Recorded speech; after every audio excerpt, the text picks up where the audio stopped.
Sorry, is that the chair? Yes, sir. Okay. Oscar logged in with his own credentials. He needs to log in with the ones that he was given by Parliament so that he can be able to control the meeting and be able to record. So currently he can't record. So I've asked him to just log off and then log in with the correct credentials. Okay. I don't want to waste the time of minister because already the minister is in.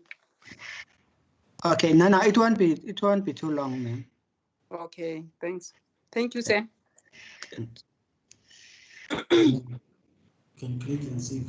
Hello, good morning. Good afternoon, Honorable Minister. How are you, Chairperson? I'm good, and you, Honorable Minister? Okay, I'm all right. Are you okay? I'm okay. Coronavirus is flying around. Yeah, you must take care of yourself. We still need you to be led by you. I'm trying, but it depends.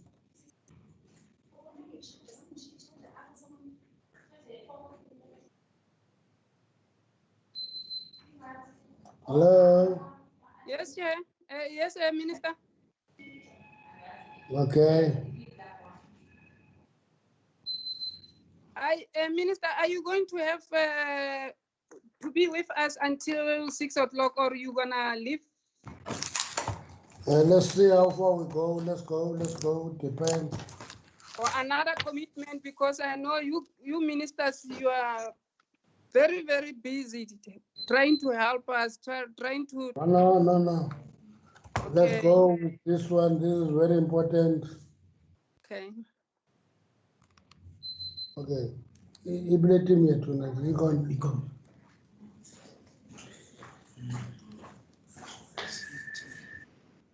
Hi, Minister.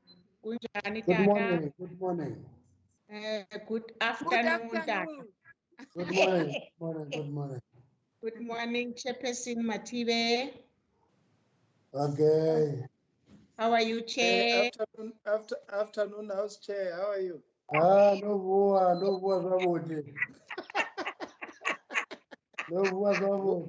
What was wrong with it? No boy. Karibu. Hauna kakati. Hauna kakati hauna.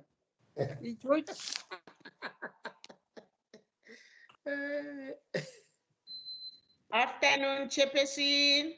Good morning. Likai, Manakohai. Likai. Corona. Minister, you are not the chairperson, you are the minister in this meeting. I'm both. I'm both.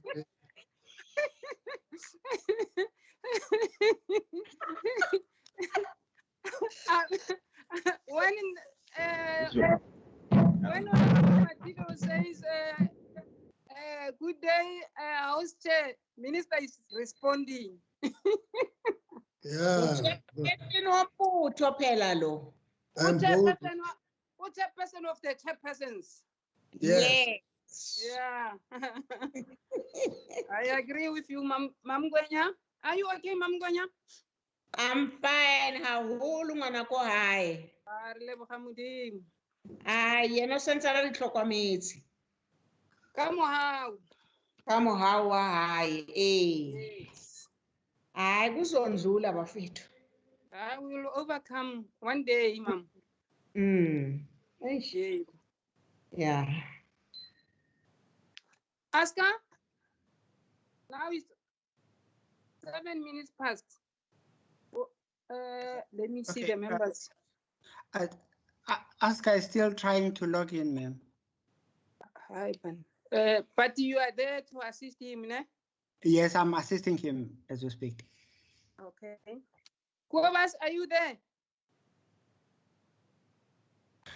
Good afternoon, Chair. Yes, I am here. I am unfortunately unable to start the recording. I quickly checked to see if I would be able to start it, but we will have to wait for. We're 18 in the meeting. Let me check our members participate so that we can start. We cannot wait for other people while the department. Okay. Excuse me, ma'am. If you have to start, it's fine. I can start the recording myself. No, wait first. Let me check my participation. How many members here?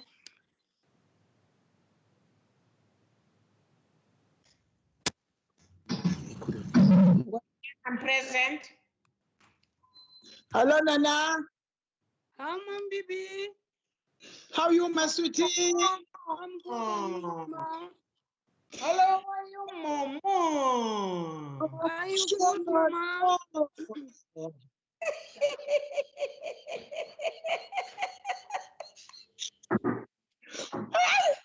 Bese ngikhohliwe ngisocingweni lelokhuzane leke ngiyaphe se-PCO. Uyaphila dade? Hayi dade kuyancangeka wangikho right kahle hle kodwa ngithe ayi angenze sure. Hayi sibambe ishisa Ntombi. Kufanele ukuthi ngiye kwi-physio. Okay. Ude kufanele ukuthi ngiye manje. Mamgwenya uthi mambibi kintombi. No, lento bencane. Siyakwazi kuwe. Uthi mamgwenya. Uyitholile WhatsApp yami. Uyitholile WhatsApp yami. When, ma'am? Manje ngithe nje uqale ngami mase ngama-questions. Ngiyangizoqala ngawo, ma'am. And because on my list it was Mamgwenya. Now I'm going to change. Hayi qala ngami Sithando. Ngizoqala Qala ngumama. Yes, mama. No. Aqale ngawe mama. No, it's Monday ngizoya kwi-physio. Now I'm seeing ukuthi sinama-study groups awu-4 if I'm not mistaken. So kodwa nenkolo yakho ihamba phambili phela sana. Communication in the mineral le what? Hey, communications go 8. Minerals, public enterprise. Enye 8. Manje I was thinking ngoba ama-comrade don't attend ukuthi ngihlehlisele for Wednesday. Asikho busy Wednesday. Yeah, no, Wednesday. Asikho busy Wednesday, 30 Wednesday. No, Wednesday ki public enterprise. Mara le bophelo ba rona bo tsamaya ko pele phela. He joined. And tomorrow ki meeting a rena le. Wabo, arena weekend. Ki di meeting Monday to Sunday. Hey, 180. No. Can we start, Ma'am Gwen? Ma'am, how many members? Yes. How many members are there? I don't know. Now I'm starting. Start. I'm starting the meeting because we cannot waste 11 minutes. No, we can't. We can't wait for people. They understand. They know that our meetings should start at. Honorable Chair, you can't start without it being recorded. It must be on a record. Smith, you are late, and when you come, you just tell me what. No, I'm not late. I was here the whole time. I even heard how you told the Minister Gordon not to play with himself. Yo. Okay. Hey, utsotsi wena ureta ditaba tsa bagolo. How are you, Honorable Smith? I'm fine, thank you, ma'am, and yourself? I'm fine, Papa. Okay. The host of the meeting. Aska? Who are those guys? Where are they? Hello, ma'am. I'm here, but I'm unable to do anything because there's only one person that's got credentials to record, and that's the committee secretary. So I am also waiting for Aska to get back into the meeting. Okay, excuse me, Chair. It's Andy from IT. It's fine. I'll record the meeting. You can start. Aska is still struggling. And then in the meantime, two of us will take the minutes, ne? Yes, Chair. I'll keep up with the minutes until Oscar is in. If IT can start the recording, then we can start. I'll take the minutes. Okay, thanks. Good afternoon, Honorable Minister. Good afternoon, honorable members. We are Afternoon, Chairperson. starting our meeting.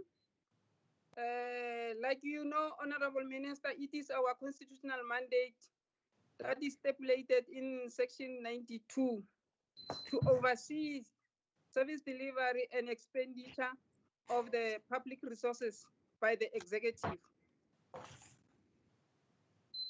Now, today, the reason why we are calling this meeting, we want to check whether the funds allocated to the executive are utilized effectively, efficiently, equitable, and economically. This is one of the oversight that we need to do over the executive to hold them accountable. So we are sure that the minister is going to give us his strategic planning and the annual performance plan for his department. You are welcome, Minister. Now I will give over to you, Minister. And the presentation from the department, we are going to give you 45 minutes for your presentation, Honorable Minister, so that other time we allocated for members to ask questions. Thank you, Honorable Minister. Over to you. Thank you very much, Chairperson, honorable members. I'm having a big team of the department, 14 members, okay. So that we can respond to all your questions as they come. We must not say somebody's not here. We're going to check the answers. Everybody's around to respond to your questions. Okay. I will introduce the presentation and ask the Director General to lead the presentation. That is part of integrating the department into one and check if the DG will be able to present the plan of the department. We worked on this plan in December, January, produced it, quite a coherent plan, which locate the mineral energy industrial complex as the foundation of economic growth and placing energy as the starter and the catalyst of economic development and growth. We are presenting one plan this year for the first time. You will, when you're taken through, you will see that we've integrated a structure of two departments into one. We reduced our DDG portfolios from 13 to 6. And you must remember that the reason that there are 6, not 7, is because the office of the CFO has been changed from being a DDG level to the level of Chief Director. So that makes our portfolios to be 6, but there is the CFO, which is a 7th portfolio. We unfortunately had this disruptive intervention to our plan called COVID-19. COVID-19 has intervened terrible into our portfolio. We're working on the response to the COVID-19. But I can tell you that by evening yesterday, we had 74 cases of COVID-19 in the industry, whole country. But we're quite happy with that because when there was no testing, everybody had a negative lull of thinking that COVID-19 has not reached the minds, and we insisted that no, we must test so that we can actually quantify the problem that we must be confronting. We're comfortable with the progress that we've made, but in addition to the presentation that we're making today, we'll come back later to the select committee and give you our response to COVID-19. And remember that the downgrading of the country to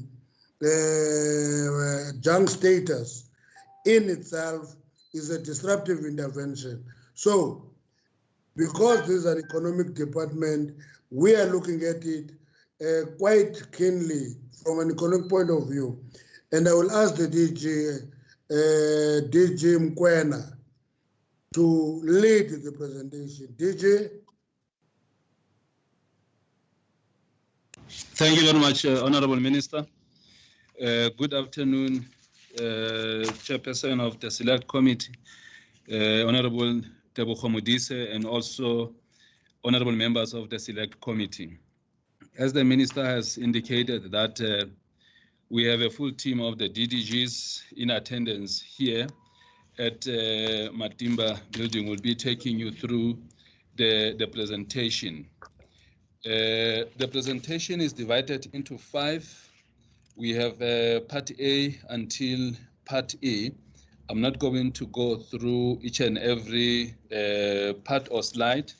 It's important just to mention that we will be presenting a detailed presentation on behalf of the department. It's a consolidated presentation. Moving to the next slide, which is introduction.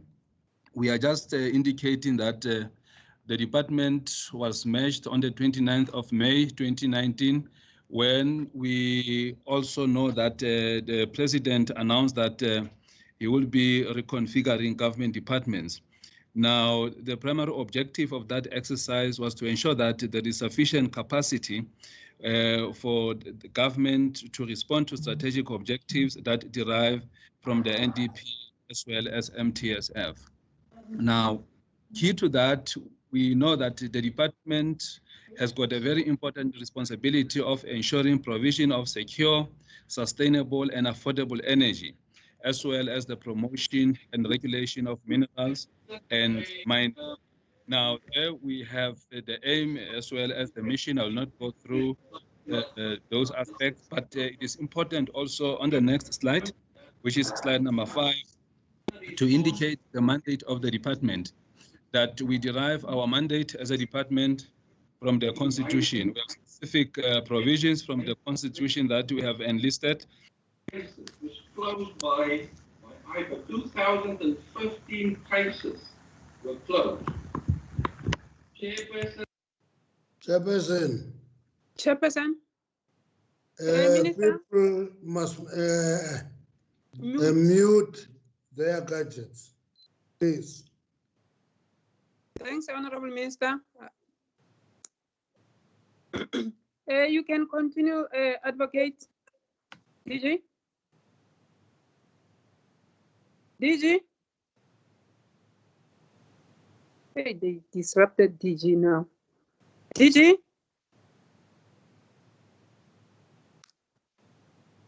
Advocate McQuaid, are you still there? Hello, Chair. Hello, Chair. Yes. Can you hear me now? Yes, now I can hear you. Thank you very much, Chair. Yes. Yeah, sorry for that. We are now on slide number 6, where we are making reference to the specific pieces of legislation that govern the department. And so we have a list of all those pieces of legislation. The next one will be the legislations that also have an impact on our work as a department. We are now on slide number 9. I'll be very brief because we have almost close to 80 slides that we need to go through.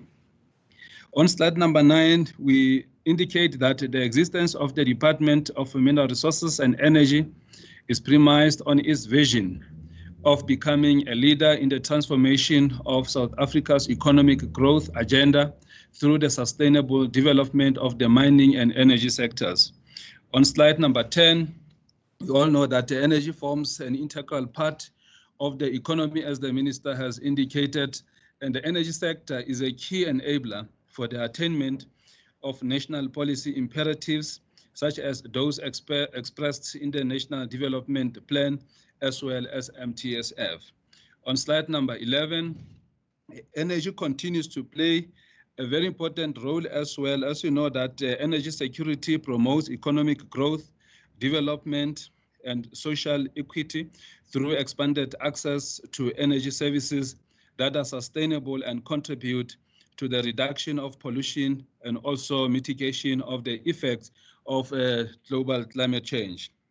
On slide number 12, the department has translated the provisions of IRP 2019 in its responses to the challenges that the energy sector faces. Here we know that generation capacity with short lead times and also self-generation options will be enabled through systematic regulation. For medium-term and long-term outcomes, the various IRP 2019 technologies will be implemented while the updating and processing of the DMR's regulatory frameworks will be accelerated to enable these interventions. This would also include the establishment or an enablement of industry to invest in the energy supply mix through self-generation. The IRP states that preparations must commence for the nuclear build program, adding 2,500 megawatts, as this is a no-regret option in the long term. Now, we are also looking at the small modular reactors that will take into account the pace and scale that the country can afford. Furthermore, the market will be tested for robust costing and also funding options towards nuclear generation. The development of the roadmap for the 2,500 megawatts nuclear new build program will be commencing soon, while an oversight monitoring plan for Quebec Life Extension Program is also being developed.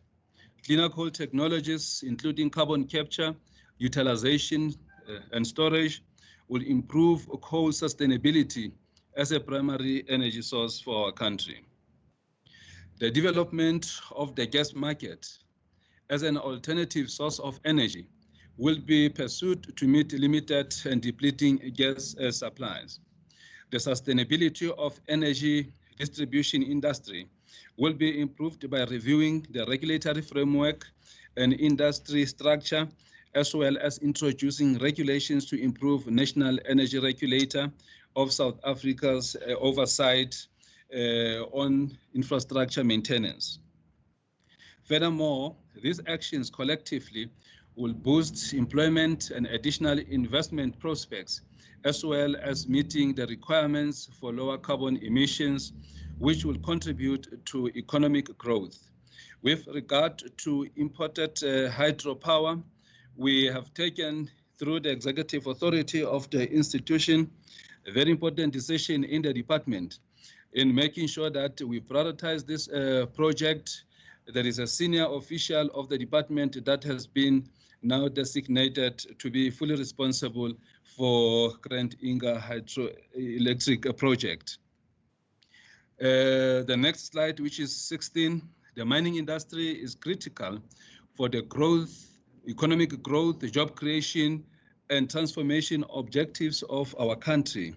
The mining charter, as we all know now about the mining charter, its primary aim is to ensure that we increase investor certainty. This was an issue, it is no longer an issue, but we keep on just reminding people that the minister, when he was appointed as a minister, he made a commitment that he would finalize the charter to give the investor certainty that investors have been talking about. Now, coming to research in the mining and energy sectors is a critical component to our work as well, because we have our SOEs that are responsible for this work. And now we have a responsibility to support research in mining as well as energy sectors. And so we have put measures and plans in place to make sure that there is a proper attention that is being given to research in the mining and energy sectors. And also for beneficiation, we believe that it is through beneficiation that we'll be able to create jobs. And now this matter is also being given the necessary attention that it deserves within the department, and also linking this with exploration, because it is through the Council for Geoscience that will fast track the implementation of the Geoscience Technical Program to catalyze investment in exploration. And here I must also emphasize that the goal is to ensure that long-term funding sustains the impact of the geosciences in South Africa. Moving to slide number 18, here we are focusing on what we classify as a concentration of petroleum and minerals. It will be necessary to encourage partnerships between emerging junior miners and conduct a legislation review of the petroleum bill that I'm sure honorable members are aware of. And so that work is in progress and it is progressing very well. Transformation will be addressed by enforcing compliance, as we know that we have good pieces of legislation that we need to make sure that we enforce the implementation and compliance of those pieces of legislation for attainment of a transformation. On slide number 18, we make reference to access to minerals for beneficiation. I have touched on this point that I would look at our legal regime so that we can be able to expedite the beneficiation of our minerals. We know that with regards to mine health and safety, there is a legislation. We are going to make sure that there is a review of legislation because the safety of communities, host communities, where mining companies are operating, it is very important, including the safety of the employees as well. And so this work will be looked into during this period. On slide number 20, I've touched on the policy certainty that we have been able to achieve the policy certainty through the IRP 2019 as well as the mining charter. And so there is no question there because investors are happy. We remember when all these secondary pieces of legislation were promulgated, the feedback that we received from the market was quite positive. On slide 21, here we confirm that DMRE would lead and facilitate the enabling policy and regulatory interventions where required, as I have stated above. The DMRE will promote transformation of the mining and energy sectors and pursue regulatory and structural reforms, as well as carry out policies and programs to support the achievement of its contribution to the MTSF targets. On now slide number 23, here we are giving an inner perspective in terms of the DMRE startup structure. As we have indicated that the two departments have been merged, the minister indicated that when we started, we had close to 13 branches. We now have only 6 branches. Now, the only point that I just want to emphasize here is that the branch which used to be there before, financial administration, it is now a chief directorate within the office of the Director General. Then we have a list of branches and also the relevant DTGs that are responsible. Now, we were about to finalize our process, that is slide number 24, honorable members, our process on national macro-organization of government. Unfortunately, due to COVID, we had to put everything in abeyance, but we'll be starting now as we are ramping up to come back to work. And so as you see in the organizational structure, we have 2 DDGs in one branch or 2 branches. And so that will be dealt with very soon. Coming to slide number 25, here we are making reference to our entities. We have a number of entities. And so I'm not going to go through each and every one of them, but it is important to indicate that we have classified them into 4 categories. We have mining and energy, we have regulation, we have health and safety, as well as research. And so they all have different mandates. Now, honorable members, coming to slide number 26, and I'm sure the rest of the slides here, I'm not going to go through each and every one of them. I'll just give and highlight because we have provided members with this presentation, and so I will not want to bother you with a lot of information. Here, you remember that the government took a decision to have 7 priorities. And now, because, you know, when you have a lot of targets or priorities, you can't achieve anything if you're not well focused. That is why the executive took a decision to have 7 priorities.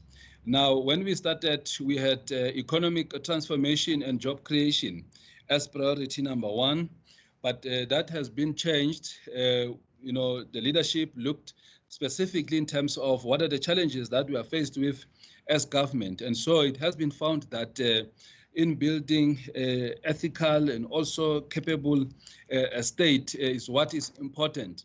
Hence, that priority is now priority number 1, and economic transformation will now be priority number 2. Now, under each and every priority, I'm not going to go through them. We have a strategic outcome as well as interventions and targets. And so if there are any questions, we'll be able to deal with those questions under each and every priority. I would like to move straight to the next part of our presentation. There we have, we are now in slide 34. We have program 1, which is administration. And under administration, we have just outlined the purpose and functions of the administration, and also that the balanced scorecard framework, as well as MTSF alignment. And this would include the planned targets for the branch. And so I'm sure you have gone through all of them. We are now in program 2, which is minerals and petroleum regulation.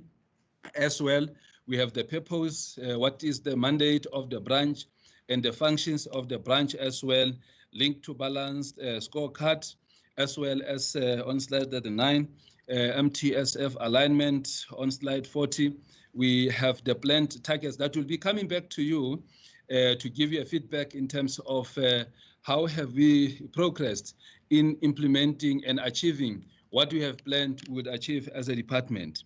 Now on program 3, mining, minerals and energy policy development, as well, we have the purpose of the branch and also the functions and MTSF alignment, as well as the planned targets by the branch. And also, we now on slide 46, program 4, which is Mine Health and Safety Inspectorate. Now, we are also, the principles are the same. We have purpose, functions, linked to balanced scorecard framework, as well as MTSF alignment and the planned targets by the inspectorate. Programs and projects, which is program number 5. As well, without going through everything, is the purpose, functions, MTSF alignment, and also the planned targets. Now, that would also be applicable with nuclear purpose, functions, and MTSF alignment, and also the planned targets. On slide 57, we are on allocation per program now. We know that budget is very important as well. Now, realignment of budget to strategic plan and APP as per budget process timelines. That is very important that you adhere to that. As you have also indicated, Chair, that your responsibility is to check whether indeed, as a department, are we complying with what we have reported and committed that we would implement. A reprioritization of projects within all programs, and also to explore other funding mechanisms. It is one of the aspects that we have looked at.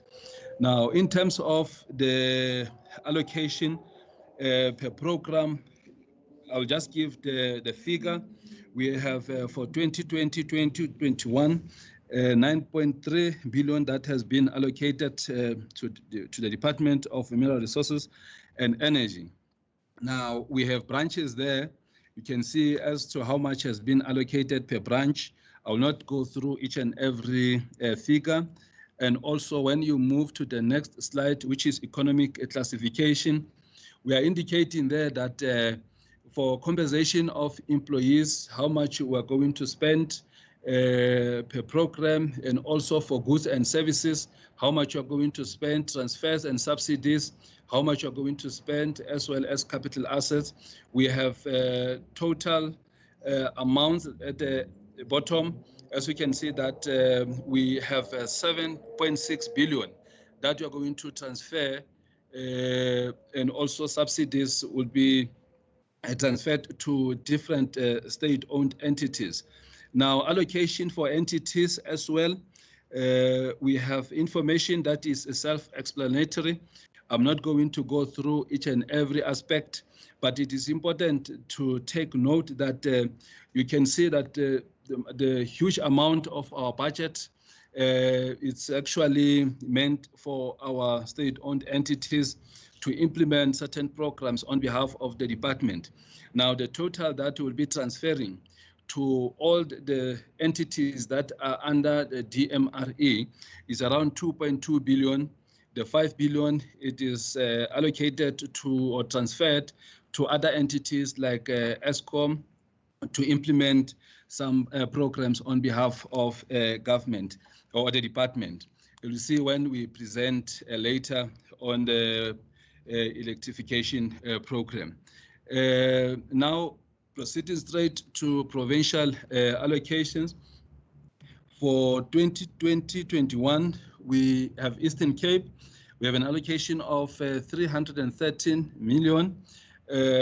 We have Free State with 119, and the total actually, I think, let me just give the total, is 1.8 billion. Now you'll see that there is not a discrepancy, but there are few provinces that have received huge allocation. The reason for that is that these are rural, provinces, and now the focus is shifting to these rural provinces. Now you can see there on the outer years as well in terms of the budget allocation, which would ultimately in 2022 and 23, it will be around 2 billion, from 1 billion now to 2.1 billion. And also we have what you call municipal allocations through Escom. Now for Eastern Cape is 687 million, Free State is 70 million, Gauteng 191, KwaZulu-Natal 715, Limpopo 414 million, Mpumalanga 303, Northern Cape 174, Northwest we have 334 and 110 for Western Cape, and now it gives you a total of 3 billion. And you'll see on the outer years as well in terms of the allocations. Now we have also direct municipal allocations. As you can see again, Eastern Cape, as I have explained earlier. Now here we are indicating that out of 313 million that has been allocated to Eastern Cape, how much will be used for connection to households, and at the end of the day, you get a total number of households that we would have connected. That is 13,901, and there is also a budget for bulk infrastructure as well. That is 58 million. Now for Free State as well, out of 119, 74 million, it is meant for connection to households, and 44 million is for bulk infrastructure. Then at the end of the day, we are expecting to reach close to 4,412 households. And that would be applicable with Gauteng. You can see the figure there, that the number of households will be 6.4, and the budget, as we have explained, is 155 million, KZN 348, and 344 million will be used to connect households. And finally, the total number of 19,000 households will be connected. And so you can see there, honorable members, without going through each and every one, that at the end of the day, the amount that you're going to spend here is around 1.8 billion that has been allocated for these projects.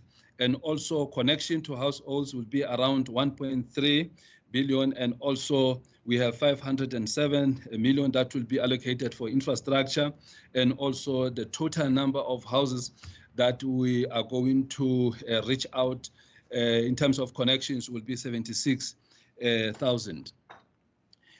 Now, coming to municipal allocations through Escom, the same principle without going through each and every aspect.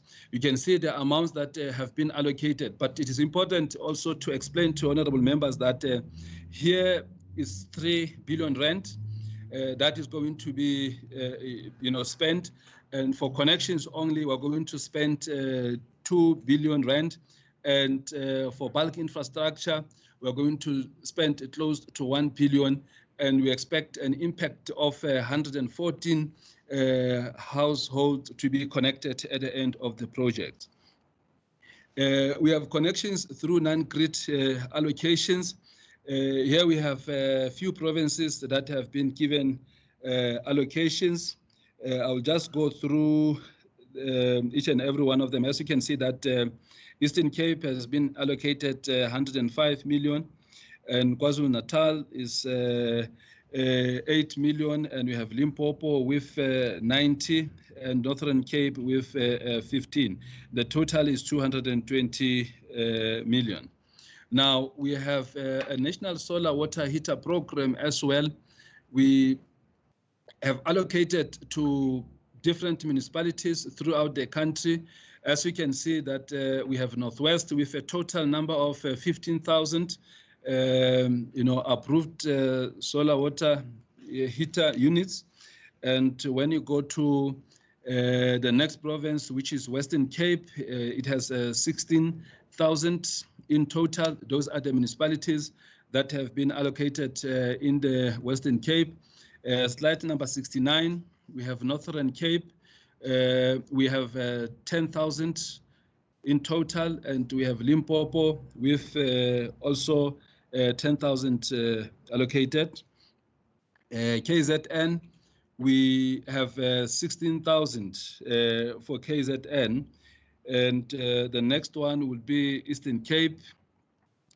Eastern Cape is 10,200. I'm sure for honorable members there was a discrepancy here for Ndlambe. Is 4,000. I know that we did not have a figure, and so it is in total it is 10,200 that has been allocated. Now for Gauteng we only have 10,000 approved, and so those are the municipalities in Gauteng, the 2 metros. Coming to energy efficiency and demand site management allocation per province. MP, Mpumalanga, we have 22 million. Northern Cape, 18 million. Eastern Cape, 27. KZN is 22 million. GP, 38. Northwest is 22. Free State, 21. Limpopo is 20. Western Cape is 27. Moving to the next slide, here we are indicating in terms of the work that we'll be doing as part of our responsibility to make sure that there is compliance by our various petrol stations. Now we have a target of 25 for Gauteng with annual inspections of 300. And so those are the figures I think honorable members have gone through, but it is important to indicate that the total will be 125 and annual inspections will be 1,500, as well as annual diesel and petrol samples would have 1,000 in total. Now, coming to a number of SMMEs that we have supported, you'll see there in terms of provinces, Gauteng, we have achieved 2, KZN, we have achieved 12, Northwest 6, Eastern Cape 8, Free State is 4, Northern Cape 9, Limpopo 4, Mpumalanga 4, and Western Cape 4. And so you know that we have put an actual target of 51. We're trying everything in our power to make sure that we achieve all the targets that we have set for ourselves. Now, I'm not going to go through each and every slide here because these are the projects on page 75, honorable members. But it is important just for me to take you through the total number of projects per province. Eastern Cape we have 3 SLP projects. For Free State, we have 4 SLP projects. Gauteng, 5 SLP projects. That is slide number 76. And also KwaZulu-Natal, we have 14 SLP projects. For Limpopo, we have a total number of 19 SLP projects. For Mpumalanga, we have 12. And also Northern Cape, we have 10. Northwest, we have 4. Western Cape, we have a total number of 7 SLP projects. Honorable Chair and honorable members, this brings us to the end of our presentation. Thank you very much. Very much, DG. Thank you very much, and let's welcome your presentation. And once more again, let's congratulate you for being reappointed as a DG for this department. Minister, do you have any addition before I give to the members? No, thank you very much, Madam Chair. I want to re-emphasize the fact that you know that the National Treasury is going to bring a revised budget to Parliament. It may impact on us. We're just keeping that in mind. There's nothing that can be done now. So this is the budget that's allocated to us before COVID-19. Thank you very much. No, thanks, Honorable Minister. Now, members, I give to you to ask Minister and his department and DG questions. Now I will start with Honorable Arnold, followed by Honorable Bibi. Honorable Arnold? Yes, thank you, Chairperson. Yes, can you start? Greetings to the Minister and then also to all the officials and the members of Parliament. Thank you for the presentation. I think the presentation was put well together in terms of the other presentations that we had, and thank you for that. Minister, it seems to me that the safety of workers are being jeopardized here in terms of what you also have reported and what we have also read now in terms of the 74 cases now, COVID cases in the mining sector. And that is a concern in terms of what happened. And there can only be the questions now that we can ask is, why was there no testing done? And who is responsible? Who's going to take responsibility for the safety of those miners in terms of the testing and everything? Because we can't just leave it like that. We must put the safety of workers first. Then in terms of the questions that I want to pose to the department, there is in program 1, the planned targets of the department. And it's good now that we can have now 100% elimination of wasteful and fruitless expenditure as a target, and also 100% irregular expenditure. But then, you know, why isn't there 100% resolution on reported incidents of corruption? I just want to find out why is it 95% and not a target of 100%. Then let me just go to the safety aspect now. There is also making mention the Department of the Safety and Security of Women in the Mining sector with regards to gender-based violence as a priority for the department. And in terms of the implementation of the guidelines that you have mentioned in the directives, in terms of the working environment, how are you going to monitor now the implementation of these guidelines? Can you please explain in terms of those guidelines? Then I think this is a issue that we normally raised in terms of the rehabilitation of mines. And I want to find out now what criteria was followed to identify mines that it selected now to rehabilitate those mines. And can the department also just give us now clarity in terms of the selection of those mines? Then the other question that I have is in terms of the impact of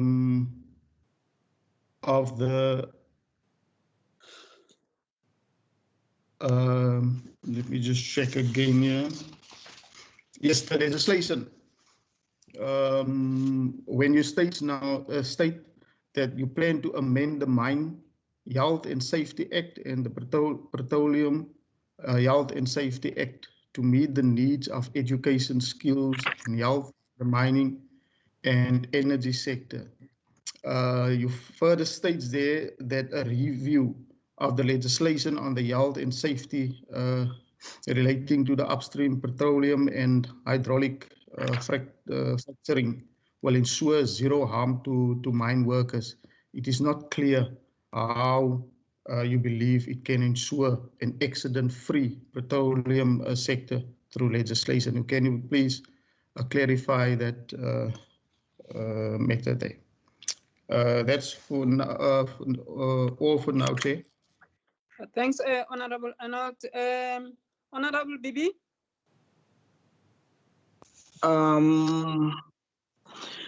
Thank you very much, Honorable Chairperson. Greetings to the Minister and also the DG and also the officials and also to honorable members. I've got only about 3 questions. The first one will be, the department aims to improve social and labor plan alignment with IDP through stakeholders workshop. Can the department clarify what will be done at these workshops that has not formed part of the past discussions with the local government and stakeholders in order to improve the social and labor plan and IDP integration? That's the first one. And the second one will be, there are communities residing in communal areas that have stated that they do not benefit from this social and labor plan infrastructure improvements because of the ownership of the land, and therefore the fact that social government cannot develop infrastructure. Does the department has a solution for residents of communal land to benefit from this social and labor plan developments? And then the next one will be, the department states that it wants to resolve energy supply too hard to reach rural communities through temporary solar infrastructure supplied at household level. The department also stated that it will take a substantial amount of time to connect all of these settlements to the national grid.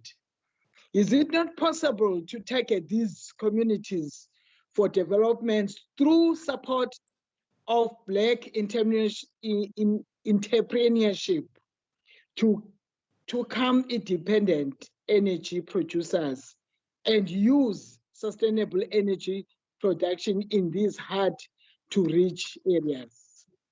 Of which this will stimulate the rural economy and allow for better energy supply while communities await connection to the national grid. And the last one, Chair, it will be in response to the impact of COVID-19. I'm so glad that the minister did touch it on his overview. I just need some of the clarities whereby the response of the impact of COVID-19, we know that it further cuts on the budgets that are expected. So the department should indicate the impact of these budget cuts on its work, especially on service delivery. And also to combat the impact of COVID-19 mining operations and energy production. What plans has the minister has made available to support these sectors? I know that he did touch, on that when they come back, they are going to come with a full plan. So I just, want to know whether do they have some of the plans at the moment. Thanks, Honorable Chair. Thanks, Honorable BB. Now you'll follow by Honorable Kathy.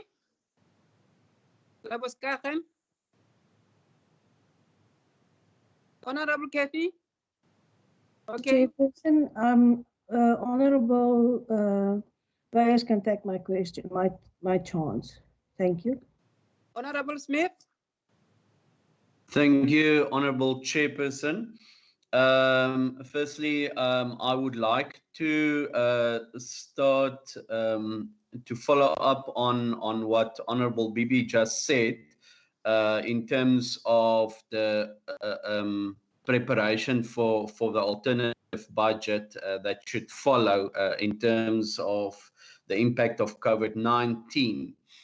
I would like to know, basically from the department, are they waiting for the new budget before they start with plans, or are they going to be proactive and has been proactive in already developing alternative plans to influence the budget allocation? If so, what plans do they have in line to ensure stimulus of the economy? Because obviously mineral resources and energy is playing a big role in the basic foundation of our economy, especially when it comes to energy supply. The second question I have is to the Minister, what is the timeline and status for the opening of bid window 5 for IPPs? My third question is, what role is the department playing to ensure bulk water infrastructure for mining? And I more specifically want to know what is the status of the bulk water supply or provision to Mogalakwena Platinum Reef area, which is being halted. Mining operation is halted because of a lack of water supply. That can play a big role in stimulating the economy, and more specifically the rural economy, as this is a rural area in Limpopo. I also would like to know, can the department clarify if South Africa will be restarting the procurement of a nuclear reactor or continue with the Russian nuclear plants? And how will the new multi-purpose reactor procured by 2024 be funded? Are there no alternatives taking into account the cost and the risk of handling nuclear waste? My fifth question is the department playing a role in lobbying for rail infrastructure to link mines with melters and export facilities to relieve the strain on our road infrastructure? If not, why not? And then my last question, Honourable Chair, is what is the status of the separate legislation for minerals and gas to replace the MPRDA. How far is that process? Is it in line? When can we expect such legislation to come to Parliament? Thank you. Thanks, Honorable Smith. Honorable Ngwenya. Thank you, Chairperson, and also thank you to the presentation, and good afternoon, Minister. Chairperson, we welcome the merge of the Department of Mineral Resources and the Department of Energy into the new Department of Mineral Resource and Energy, which is led by the capable Minister Mantashe. My question, Chair, is the department making progress towards meeting the United Nations Sustainable Development Goals of extending access to electricity for all? If yes, what is the percentage of households that have benefit through the National Electrification Program in terms of the provinces? The second question, Chair, entities take a big slice of the budget, but they continue to have endless challenges of leadership and governance. Does the department have a plan to assist these entities to overcome their challenges? Chairperson, on illegal mining, the revision of the legislative framework to prevent illegal mining and to encourage small-scale mining is long overdue. When will the department finalize this framework? On comment on nuclear, Chair, we welcome the decision of the department to start preparation for the nuclear build program at a pace and scales that the country can afford. Thank you, Chairperson. Thanks, Honorable Ngwenya. Now I will give to Honorable Nana. Honorable Matibe, are you there? Honorable Matibe? Yes, Chairperson, I'm there. Yes, it's your time to ask question, Honorable Matibe. Thank you very much, Chairperson, and greetings to Honorable Minister together with the department, as well as honorable members. I will start by welcoming the presentation that we received from the department. Indeed, it was quite a detailed presentation.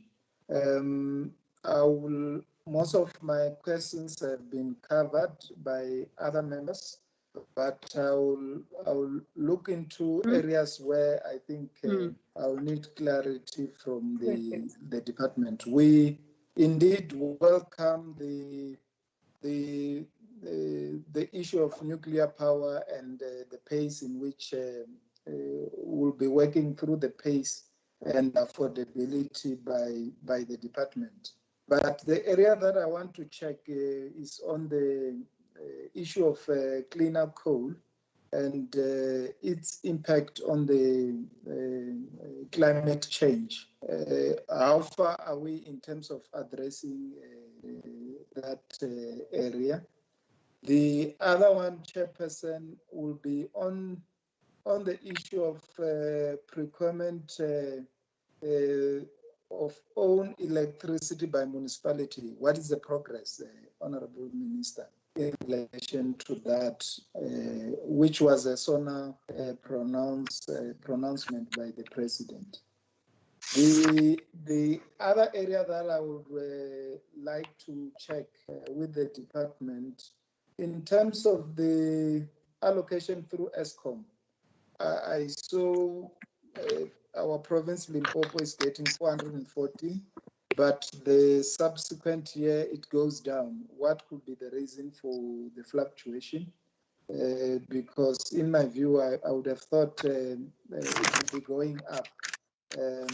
if I had checked it well. Also on solar water heater program, I saw it is only one municipality that is benefiting from our province, which is Limpopo. What could be the reason for that? We also welcome the support that the department is giving to SMMEs, but I saw the target is. What is your province? What is your province? Limpopo. Limpopo, Honorable Minister.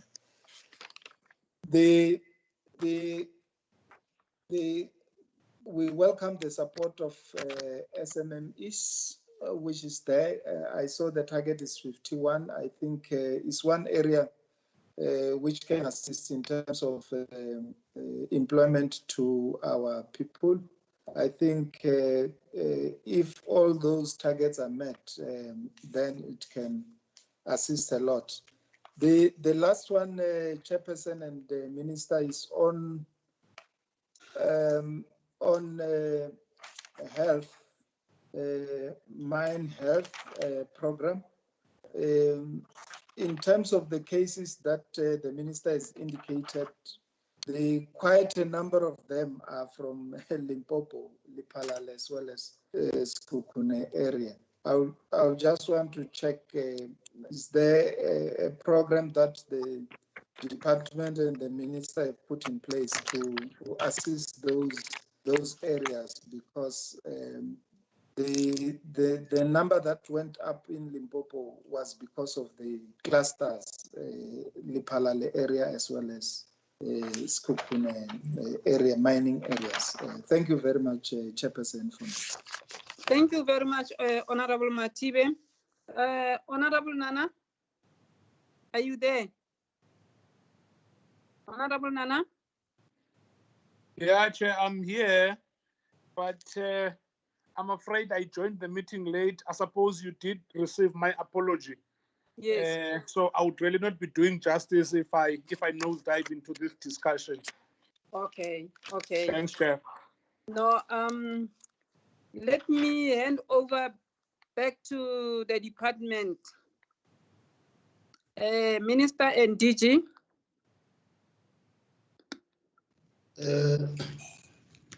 Chairperson, as I said, I have a big team that I brought here. They will be handling various aspects of questions, depending on the area of the question. Let me just take 2 or 3 or 4 of the questions, but even those, I allow my team to add to those. The first question was on safety of workers being jeopardized. Why was there no test done? Who should do it? That was the question. One, let's correct the question first. When there was a lockdown, we insisted at Cabinet to say we're not testing mining areas. And the problem is that when those workers come back, we're going to see spikes of infection in those areas. Ultimately, mines were open. You remember, mines were open in phases. First of all, collieries, then open cast was still busy with deep mines. The Chief Inspector of Mines, who is here, I'm sure will give you the details of the conditions. We said they will be opened on condition that they do certain things. One, the health prescriptions must be met of social distancing, sanitizing, and all those prescriptions. Number 2, every worker coming to the mine must be screened and tested. When they started testing, only then did we discover cases. So you must remember that you can't discover those cases unless you open and test. So we're starting testing. That takes me to another question that was asked about the area in Limpopo. Those 76 cases, I'm sure they may be more by now, were all over the industry in the whole country. The reason that there was a big spike in Sekhukhune in particular, was the fact that in Marula, workers were tested, screened and tested. And as they were screened and tested before they entered the workplace, 19 cases were discovered. Those 19 cases were quarantined, they're still in quarantine, which is the right process. Then the department went to Dwars River mine and found one case, and they discovered that the mine was not screening and testing. They applied Section 54 and closed the operation and forced the mine to do screening and testing. Once that was done, 31 cases were discovered.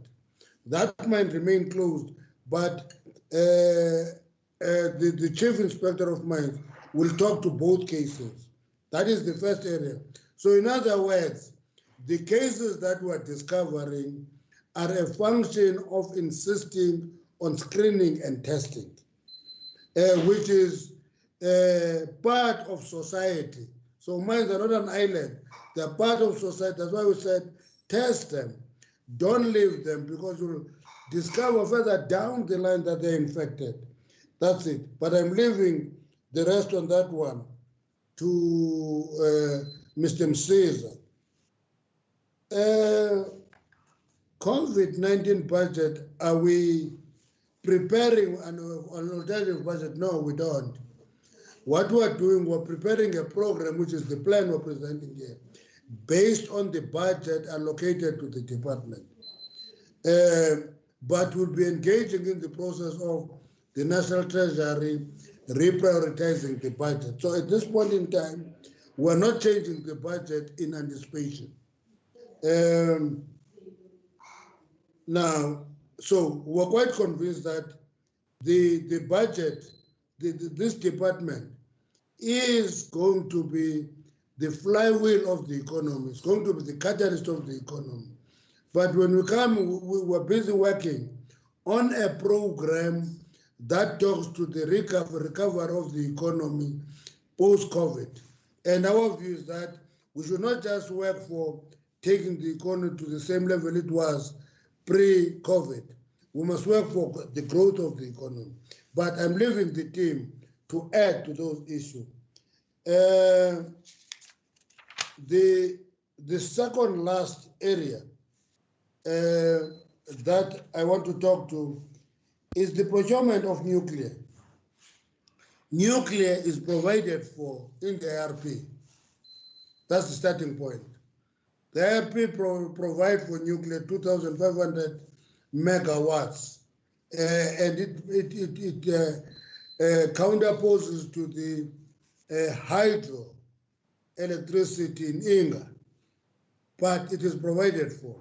So what we have done is that when we ask a request for information, and which will be followed by a request for proposal, nuclear will be allowed to make proposals.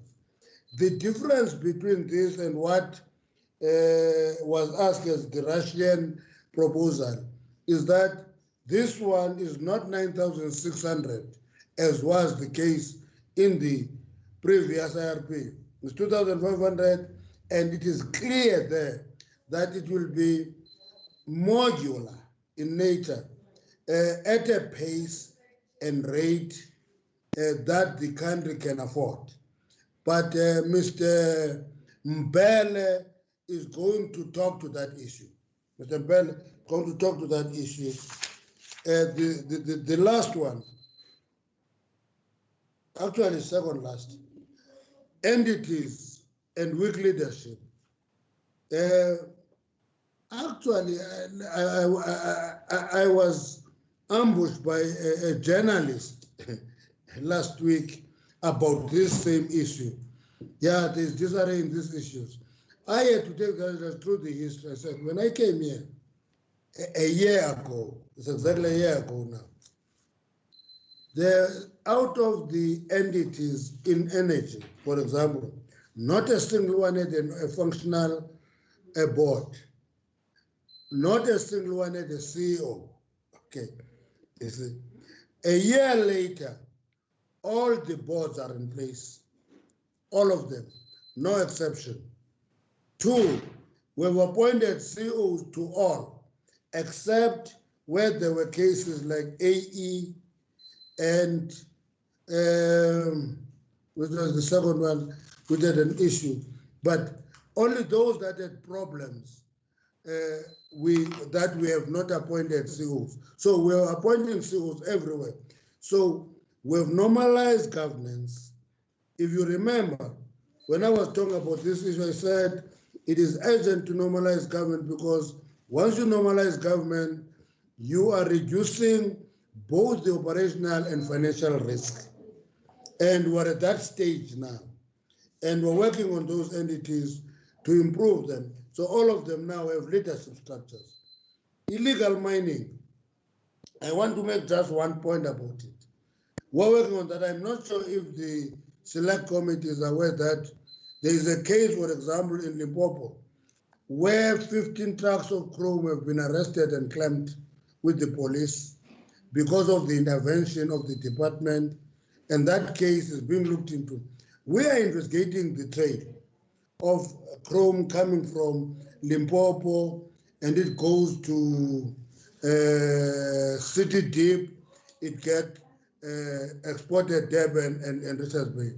That case is underway. There's a number of cases that are coming. For example, we stopped export of iron ore from Saldanha, which was illegal during the lockdown. We stopped that consignment. We are trying very hard, but our view is that the best solution is to have a specialized unit for illegal mining. In the same way as those who are from the rural areas, I can see a number of you are from the rural areas. You know, in the rural areas, there's something called stock theft unit. We think that there should be an illegal mining precious metals unit in the police services that will focus on illegal mining because it's a drainage to the economy. Those were the first questions that I thought I must just touch base and allow the team to answer the questions. I will come back if there is something that is left out. Thank you very much, Honorable Minister. As we have explained that we have a team of DDGs, they will be responding to all the questions. Mr. Mayor.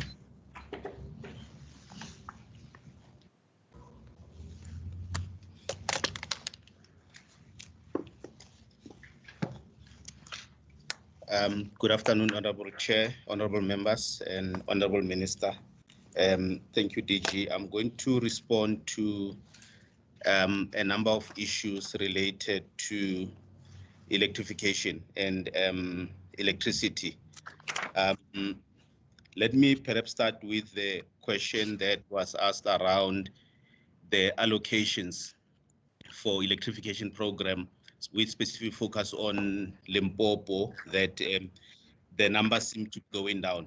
The allocations for both the solar water heater program and the electrification program are done on the back of applications from municipalities.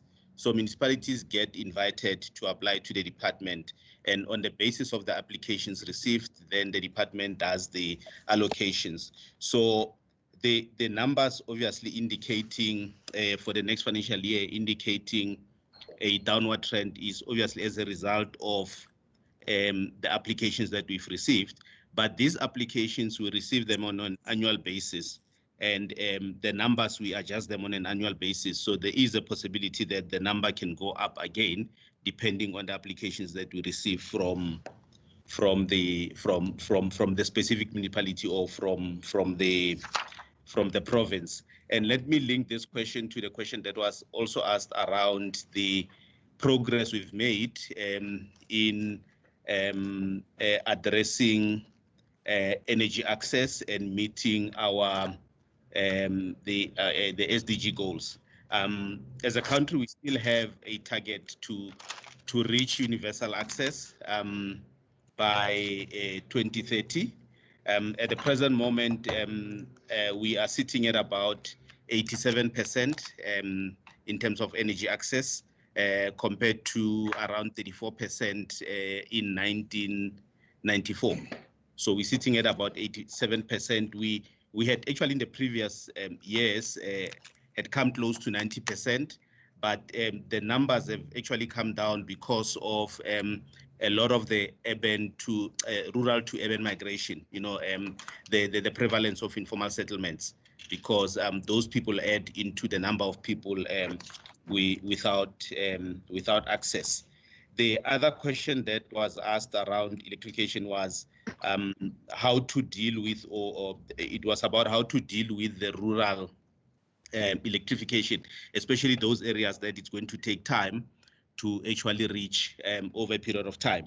The non-grid program that was presented is actually intended specifically to provide access to those areas in the interim. But yes, we are looking at alternative permanent solutions that take advantage of the development in technology. And we agree that those will obviously come with opportunities for SMMEs to develop small microgrids in those particular areas. So we do agree that there is an opportunity there, and we are looking at that in improving the program. The allocation for Limpopo for solar water heaters, I have already indicated the allocation is in line with the requests that were received. And obviously, as the program goes forward and as more applications are received from the various provinces, the allocations will be made accordingly and in line with the budget that is available. There was a question around bid window 5. With regard to procurement of additional capacity, and not only from renewables, but from all the technologies that have been catered for in the integrated resource plan, the department had issued the determination for the procurements to happen, and those were subject to concurrence by the regulator. The one for emergency power, which is 2,000 megawatts, which is technology agnostic, has already been concurred with by NESA, and the department is in the process of finalizing the procurement documents. The one that involves the various technologies that include gas, wind, PV, coal, and hydro is still with the regulator for concurrence. And once that process is finalized, only then the department will be able to issue the respective procurement documentation. I think I've covered the questions that were asked around the programs in the department. Yes, I've responded. Municipal, Jacob. Yes, Minister.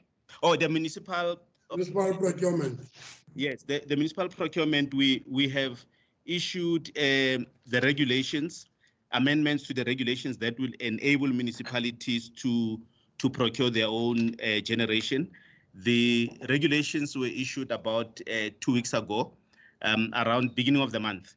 So they are out for public comments until the 4th of June.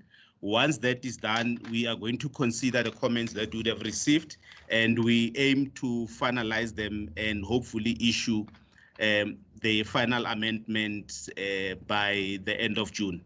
And basically from beginning of July, there will be a clear process that municipalities will follow in developing their own generation. But maybe I should emphasize that because we operate an integrated grid, and in the interest of orderly development, municipalities will still be expected to go through the department in a sense that they will have to request a determination from the minister, and they will also have to make sure that their power generation is aligned to the national plan, which is the cabinet approved integrated resource plan. Thank you.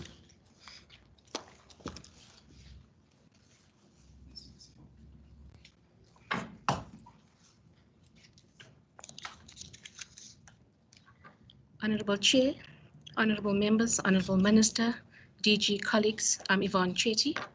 I'll respond to the finance questions that were raised. Yes, the President did announce that there will be a fiscal support package, which includes spending towards the COVID-19 priorities. Part of this funding must come from national departments. A reprioritization process is currently underway for the 2021 year only. In terms of the plans by the department, there are no set plans, but Treasury has issued guidelines in this regard. Departments are required to identify programs or activities that can be temporarily suspended for the 2021 financial year only. The outer years, that's 2021, 22, 22, and 23 will not be affected. DMRE will identify projects where implementation dates could be moved out to the next financial year. Projects and activities that are not critical to the core service delivery will also be delayed. Lastly, targets will be realigned to the revised budget for the 2021 year. Thank you, Chair.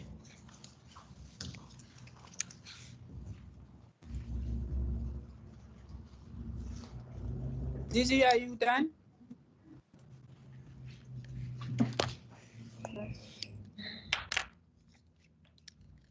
Good afternoon, Chair, afternoon, Minister, and honorable members. I'm going to be responding. I'm Dogozo Ngwabe, the DDG responsible for policy and investment promotion. I'm going to respond on the question on rehabilitation of derelict and ownerless mines. The department has an approved strategy for the rehabilitation of derelict and ownerless mines. And in the strategy, there is a set criteria, which was done based on scientific studies that Council for Geoscience undertook for us. But it basically uses a ranking system.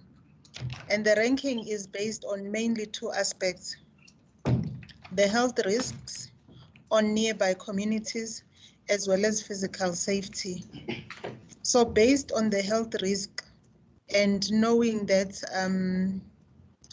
asbestos was officially banned in South Africa because of the health impacts it has on human beings. That is why members would see that we have prioritized asbestos mines mainly in Limpopo and the Northern Cape province. Then on physical safety in the main, we have ranked high the mine shafts that were left open on gold mining areas, and those are mainly in Gauteng, East Rand and West Rand, and some in Mpumalanga area around Barberton, and a few of them in the Free State area. So we are just following that ranking criteria because we said with asbestos, the longer we leave it unrehabilitated, the more that the communities around those old asbestos mines are getting exposure. And when it's windy, they are definitely inhaling those asbestos fibers, which are not good for their lungs. And then as you go further down with the ranking, you would see there's other aspects that relates to acid mine drainage, which is prevalent in your Gauteng and Mpumalanga area because of gold mining in those areas. But in the main, we follow that ranking system that we have in the strategy. Thank you, honorable members. Thanks, DG.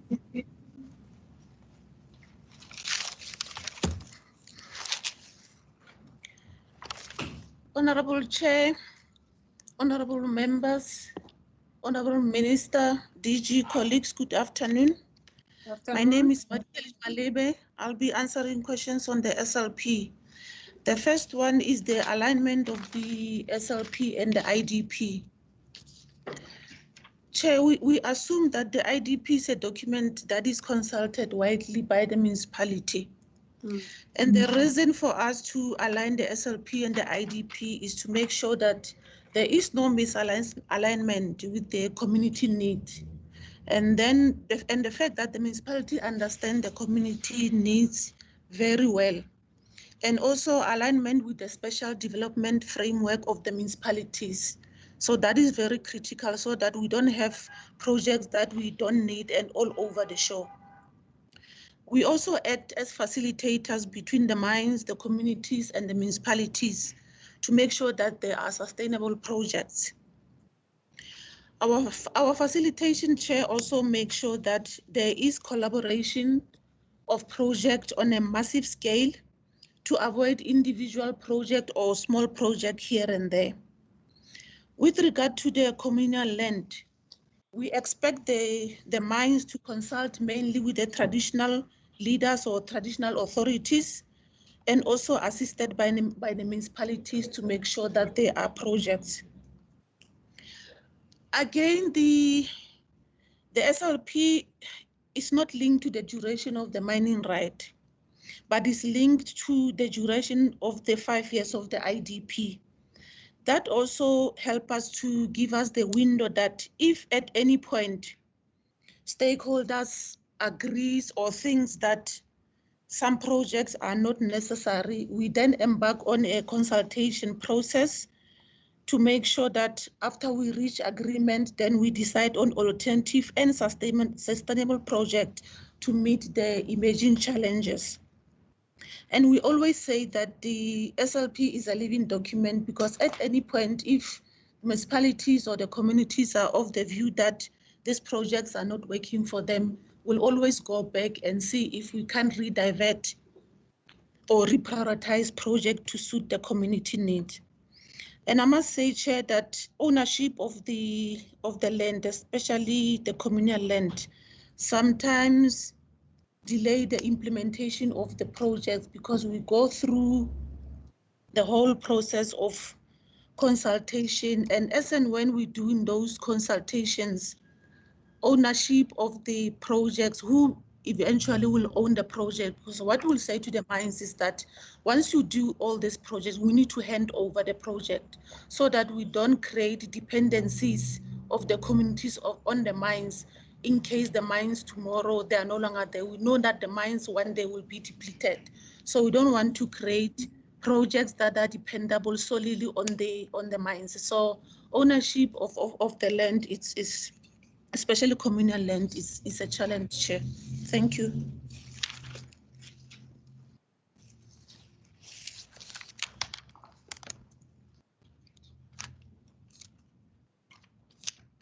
Honorable Chair, members, Minister, my name is Lucas Mulaudzi.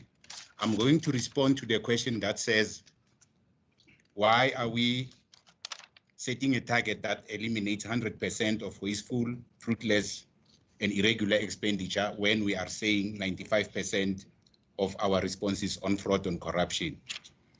In terms of the wasteful, irregular, and irregular expenditures, it's a matter that is within the control of the department, in the sense that if we all embed and inculcate the culture of compliance to processes, as well as laws, regulations, and prescripts, and we know that if we violate them, we are going to expose ourselves to consequence management. It is easier to set that culture and be able to eliminate wasteful and irregular expenditure, as opposed to fraud and corruption. Because fraud and corruption, it could be a matter that is coming from a whistleblower. It could be a matter that is being detected by the Chapter 9 institutions, AG, or it could be a matter that could be reported by any other person. In that instance, the resolution thereof is done by way of, firstly, you either use the disciplinary process, secondly, use them concurrently with the criminal process. Now, for the department to be able to stand the test of law in any court, we need to conduct investigations. The NPA SAP is taking time in terms of the resolution of such cases. So the 5% difference is just to give space as well as time for all the parties to gather prima facie evidence that could stand the test of law, and we are able to prove and get the outcome of the intended misdemeanor committed by whoever within the organization. Thank you. Thanks, sir. Thank you, Honorable Chairperson, honorable members, honorable Minister, DG, colleagues, good afternoon. My name is David Msiza. I'm the Chief Inspector of Mines. I'll also, as Minister has indicated, I'll also talk on the safety, the health and safety of the mine workers. Yes, indeed, the health and safety of the mine workers and also of women, Honorable Chairperson, is of utmost importance to us, including the host communities as well in those proximity to those mines. Hence, we've been taking the measures through the leadership of the minister to improve the health and safety. Now, on COVID, from the beginning, Minister has met the key stakeholders to come up with plans on how we should adequately respond to the matter of COVID to prevent the spread, especially in the mining sector. And also, we have issued as a department guiding principles to assist the sector to comply with the Department of Health guidelines in this respect. And we also insisted through those guiding principles that mines must have what we call protocols or procedures to outline how are they going to make sure that there's the matter of COVID is properly managed at the mine. Placing more focus on having an approach of being risk-based. In other words, identify all the risks and respond accordingly. In fact, from the beginning, through the leadership of the minister as well, we conducted unannounced visits at their respective mines to ensure that they comply with those guiding principles and the government regulations. One thing that we have noted when we're doing these unannounced visits, some of them were also conducted during the weekend. We've actually noted that mines, yes, they do have protocols. They are doing screening. They are applying hygiene measures, including sanitizing and also the PPEs. However, the biggest concern that we've been having is the issue of testing. Now, coming to the issue of testing, perhaps you would have noticed, as Minister has indicated, in Limpopo, more specifically, that we had those cases at Marula and also later on at Dwas Refir. Now, the Marula case, the mine was on stop. They had actually decided that before they start with the mine, they are going to screen and test all their respective employees, even those who don't show signs, in other words, symptoms. They've actually decided to take that approach. Now, when they took that approach, then they came up with those cases that the minister has referred to. And all those cases, especially the 17 that were tested last week, they were asymptomatic. In other words, they didn't actually show signs that they might have fever or whatever. And similarly, through those inspections that we've conducted, we found out that it was Refir, there were certain measures that they were not complying with. And hence, we've issued a Section 54 instruction in terms of the provisions of the Mine Health and Safety Act for them to follow those procedures, including the testing, and then they picked up the 31. But I must also emphasize that those 31, also, they were asymptomatic. In other words, they didn't actually show signs that previously that they had fever or they actually might have COVID. So we continuously monitor the mines since the beginning to ensure compliance with this, because that is very important for us, for the mines to operate, but they must operate in a safe manner. I think the Honorable Arnold also talked on the safety of women. As I've indicated, the safety of women is also of utmost importance for us. So through the Mine Health and Safety Council, we came up with programs. One of them is that guideline that you have actually referred to. But the others, because we go with the principles that women will also say that nothing about us without us. We've established regional forums for women who are working in the sector, where the business, organized labor, and ourselves will meet and understand what are the challenges that they were going through in those forums.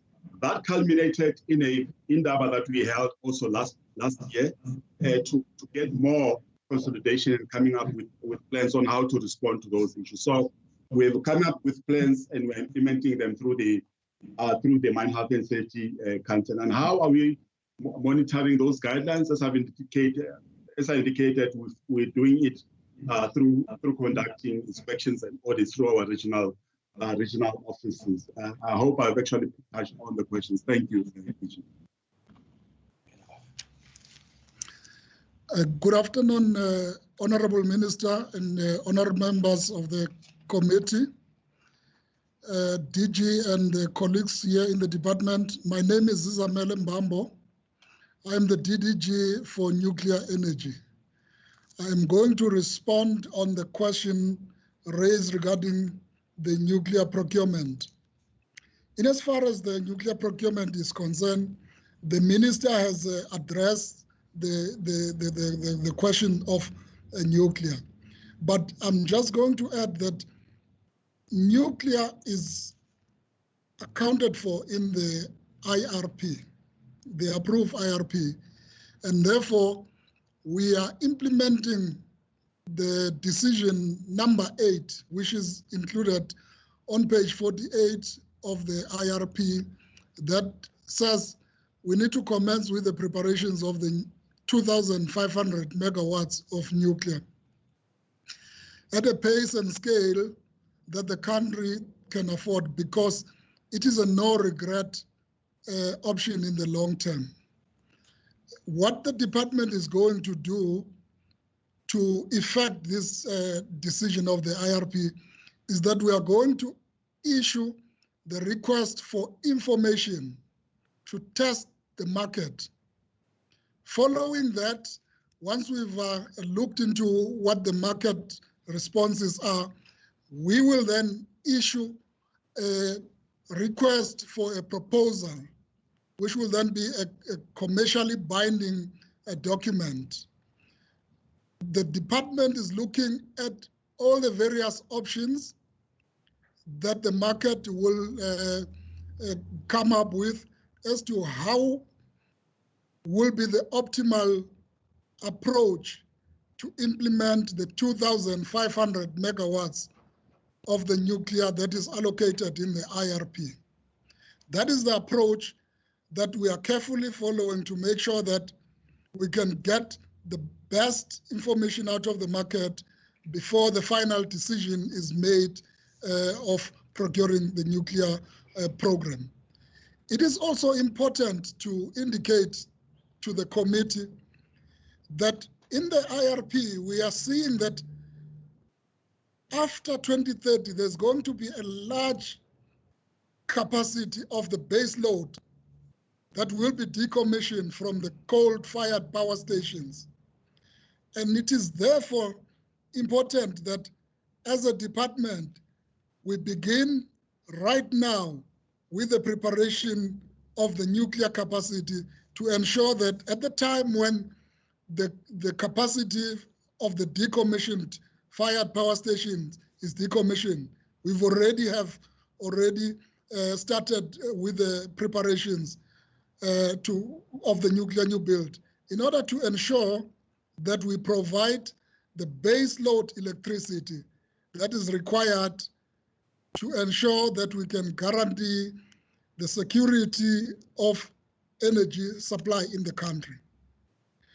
It is also important for the committee to note that South Africa is the only country in Africa that has got an operating nuclear power station. And that power station is called the Koeberg Nuclear Power Station. It's situated in the Western Cape. It's providing the electricity to the grid safely for more than 30 years. And this Koeberg Nuclear Power Station is now preparing for the extension of the power station for an additional 20 years after July 2024. That's also in keeping with decision number 2 of Cabinet that is contained in the Integrated Resource Plan, the IRP 2019 that's approved. In addition, we should inform the committee that South Africa has got capacity to manage the nuclear waste that was also raised as an issue. We have the National Waste Disposal Site for radioactive waste. It is called the Valput. It is situated in the Northern Cape in Springbok. And this particular radioactive waste management site has been in operation for more than 30 years also. And that is where the country is safely storing the radioactive waste that is low as well as intermediate radioactive waste.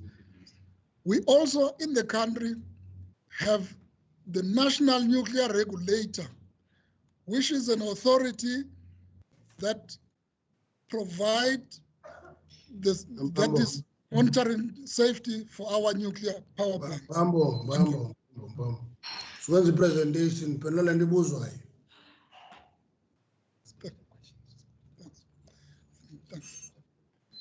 Thanks, honorable members. I think I have covered all the questions that were raised. Sam? Thank you very much, Honorable Chair and Honorable Minister. There are two last questions that I just want to address. We published the Petroleum Resources Bill in December for public comments. We have been conducting virtual meetings, as you're aware that that work was disrupted by COVID-19. We know that we still have to consult with our communities immediately after the lockdown. When it is appropriate for us to consult with our communities, we'll start with that work.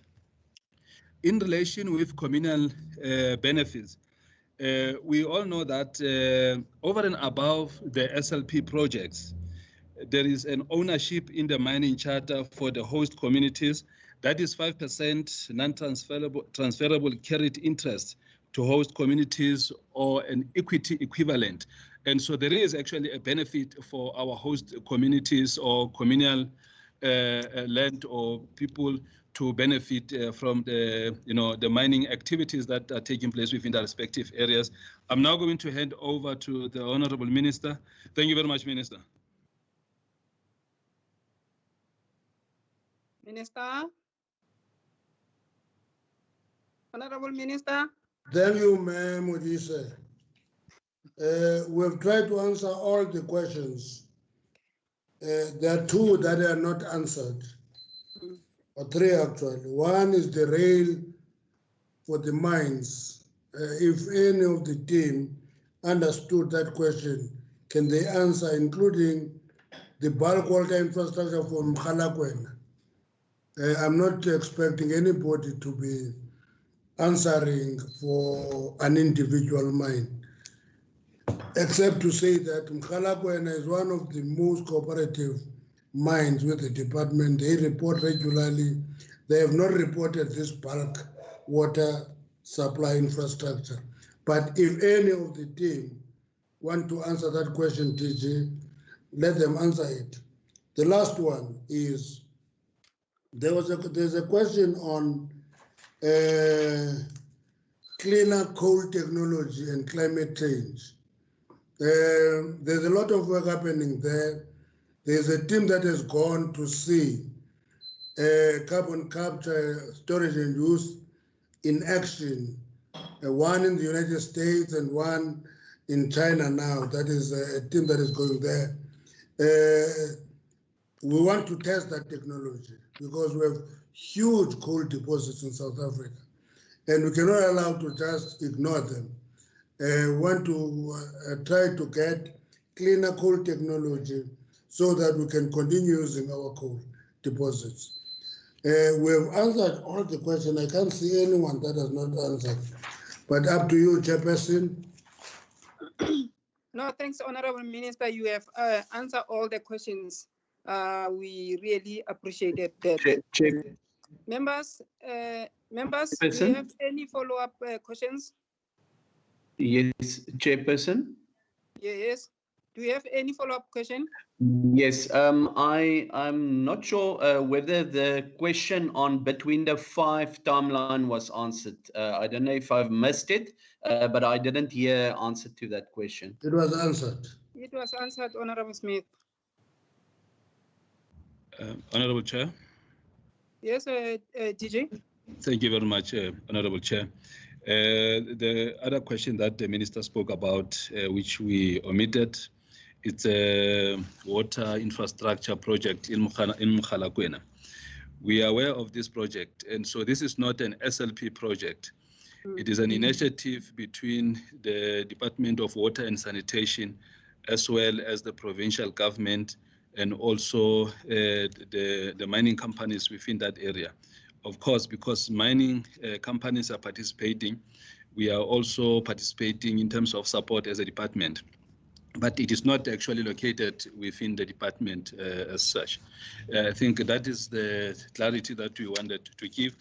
And so we know that, I think the Minister also touched on this question for the rail infrastructure.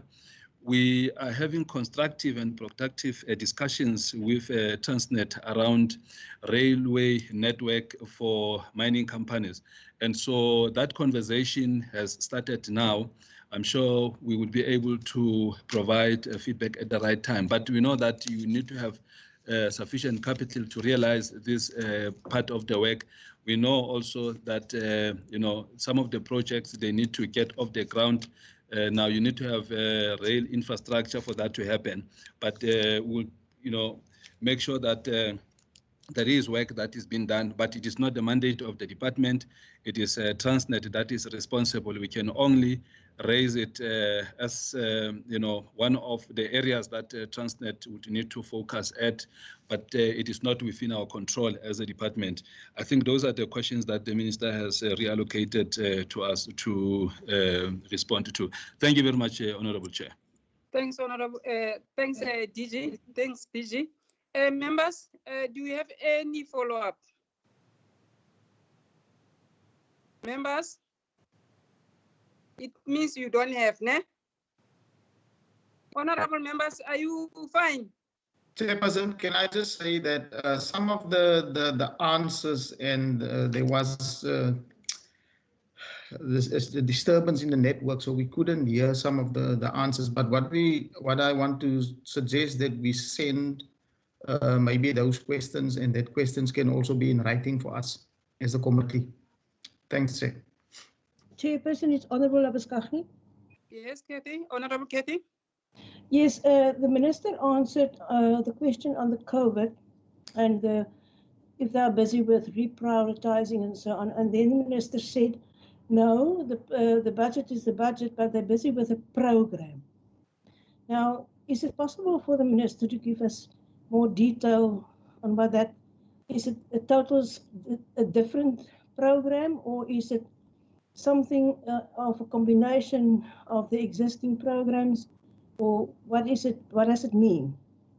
Thank you.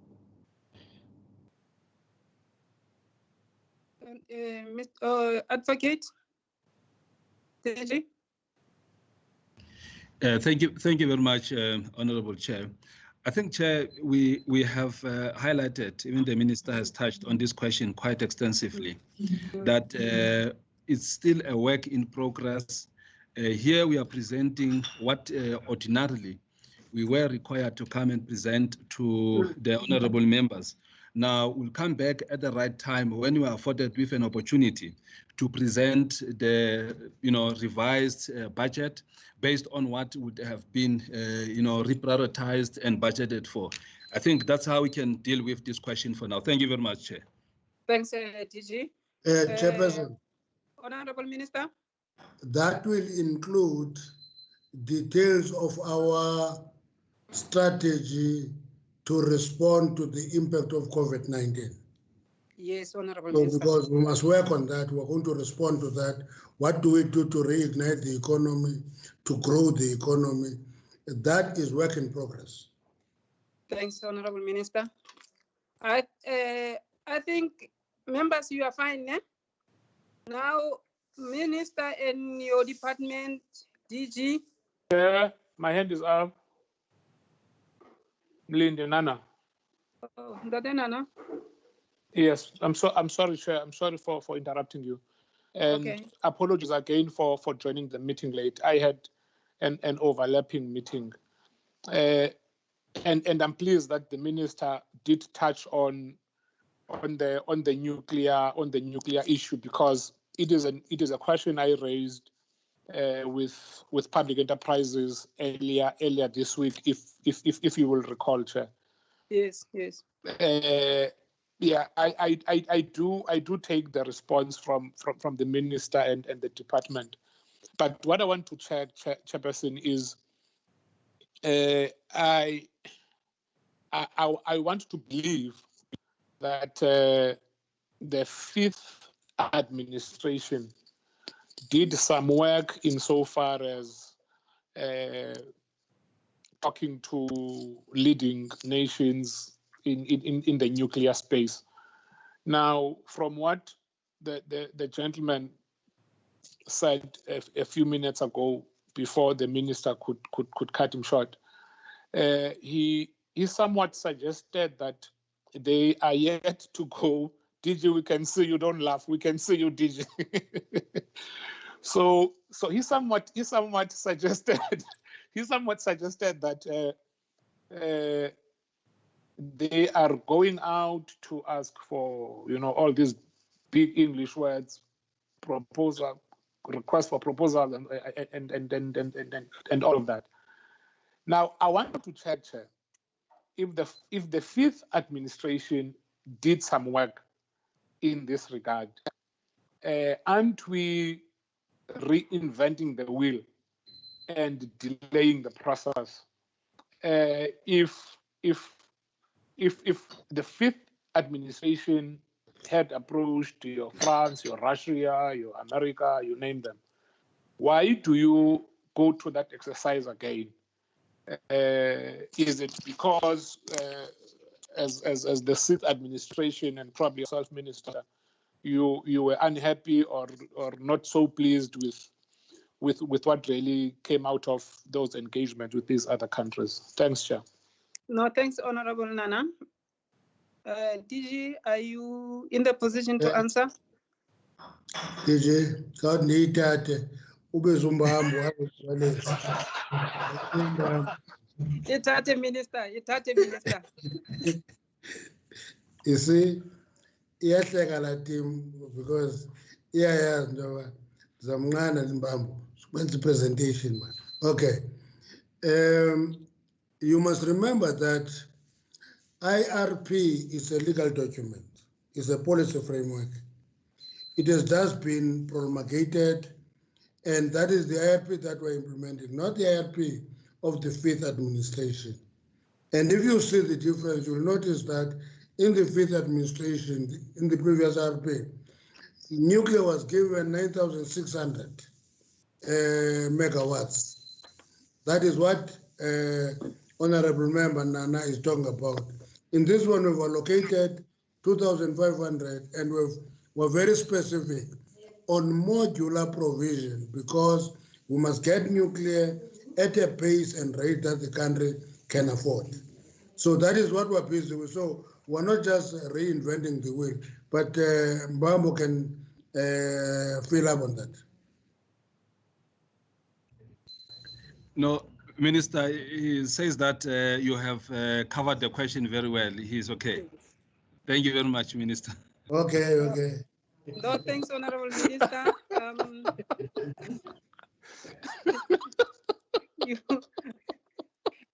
Thanks, Honorable Minister DG and the department.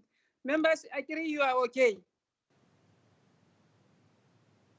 Members, do you have any follow-up question? None, Chair. Okay, let me take this moment to thank the Minister and DG and his department.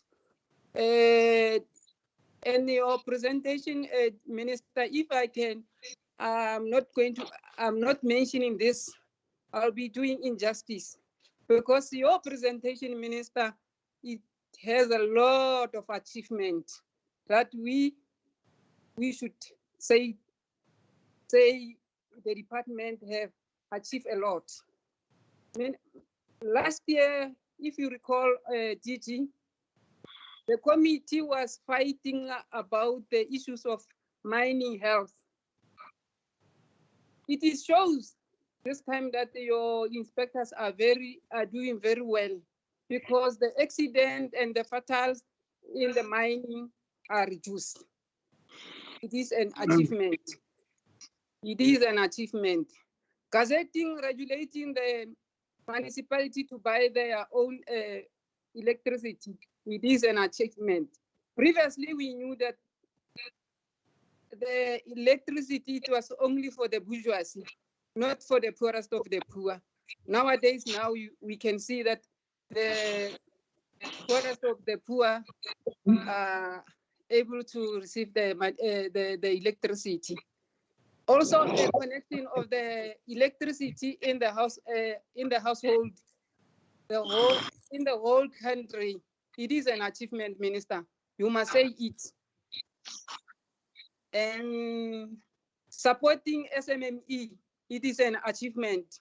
We really happy to see that our department are doing very well.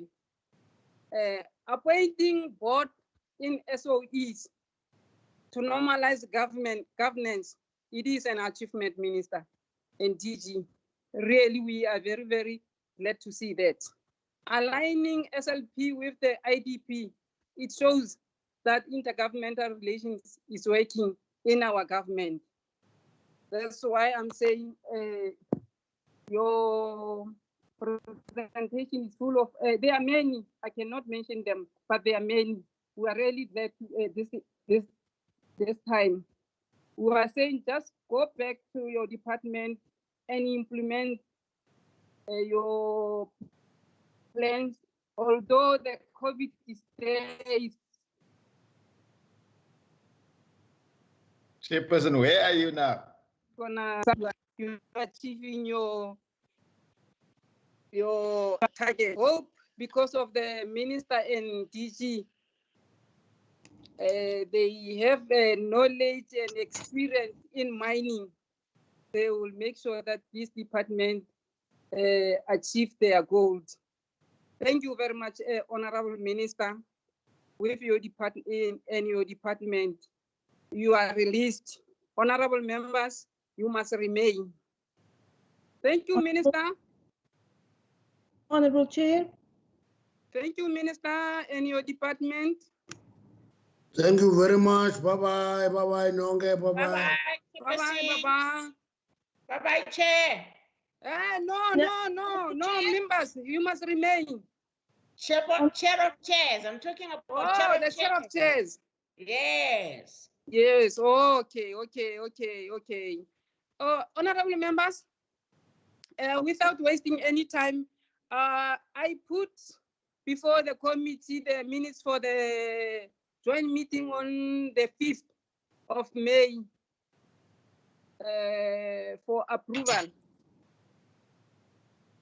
The minute of joint meeting of Agriculture and Rural Development.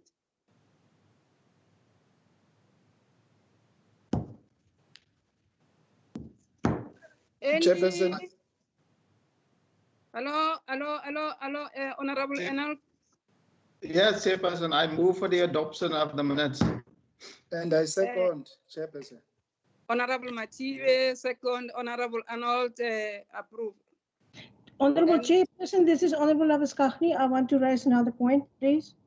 Oh, Honorable Kathy, I'm so sorry, ma'am. Okay. No problem. Chairperson, yeah, I don't have a problem that you share your personal view and your personal opinion about the attributes of the department or not in saying the thanks to the minister and the department. But please, you cannot do that as if it's the whole committee, because you did not put your view to the committee and we didn't agree. I didn't mention it in the full committee, but next time I will. This is you are totally entitled to give your opinion as a person, but you cannot give it as the committee because we didn't agree on everything that you've mentioned. Thank you. Oh, okay, Honorable Kathy, did I Seconded. say, sorry if I said members. No, No, note it's them before fine, you it's propose fine. it. The next set of the minutes are there. The next set of the minutes are on the 15th of May.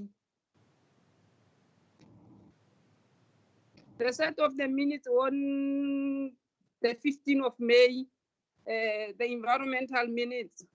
It was a joint meeting again. Any I move, mover? Chair. You move, Honorable Arnold, move. Any second? Mlindi Nana seconds, Chair. I second. Mlindi Nana seconds. Honorable Lini Nana, second. Thank you very much, honorable members. Let me take this opportunity to thank you, members, to avail yourself in difficult times. You managed to come to this meeting. Chair, And then, Honorable Kathy. Chair, I have to interrupt. Chair, Okay. we still have the two reports, the budget vote reports of 5 May and 15 May, which also have to be adopted. Oh, I thought it's okay. Honorable members, the budget of the 5th and the budget of the 5th May. I move, Can I Chair. move? Honorable Ngwenya move. Chairperson? Yes, Honorable Smith. I just wanted to be noted that we had a joint meeting with the Portfolio Committee and the Select Committee on that, and that we were not supposed to deliberate on the presentation, but only supposed to note it in terms of a constitutional muster. So that is going to be a problem. But I want it to be noted on record, please. You say it was a joint meeting. Yes, it was a joint meeting, but each and every portfolio committee and select committee are allowed to adopt their minutes in separate and allowed to adopt the budget separate. Chairperson is Honorable Pascali. Yes, Honorable Pascali. I second the point of Honorable Smith.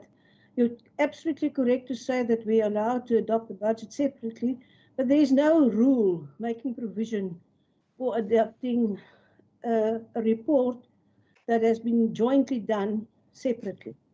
So we will have to discuss this point further in future. So I second the proposal of Honorable Smith that it must be mentioned so that we can get clarity on that, because we don't agree with this. Okay, Honorable Matibe. Can we check with the secretary? Why did he present something which is not supposed to be adopted? Thank you, Chair. If I may, I've discussed this with management. This was a joint meeting, not a joint committee. If it was a joint committee, then it would be one report. But it's a joint meeting of two committees. So we each following our own processes, our own minutes, our own reports. But I've noted